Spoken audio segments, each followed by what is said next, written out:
Les guerres humanitaires, quand sauver le monde devient un business. Sauver des vies, reconstruire, aider. Sur le papier, l'aide humanitaire, c'est la noblesse incarnée. Mais sur le terrain, c'est aussi un marché juteux de plusieurs centaines de milliards de dollars par an.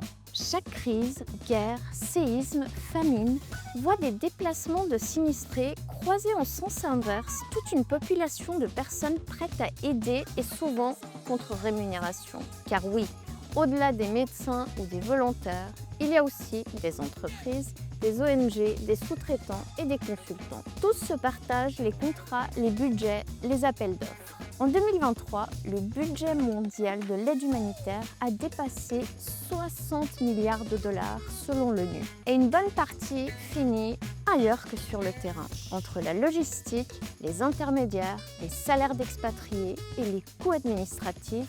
Parfois seulement 40 à 50% des fonds atteignent réellement les populations sinistrées. Certaines ONG fonctionnent comme des multinationales. Flotte d'avions, réseau de lobbying, communication millimétrée pour attirer les dons. Et quand les crises deviennent permanentes, elles deviennent rentables. Même les États s'en servent.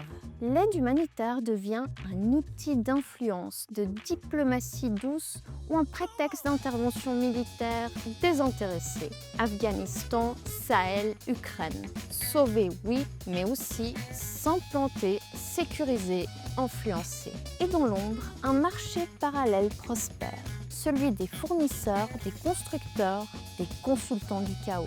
À retenir, l'aide humanitaire, c'est la seule guerre où tout le monde veut être du bon côté, mais où même la compassion finit parfois sous contrat. Parce qu'à force de monétiser la morale, on finit toujours par compter les vies en devises.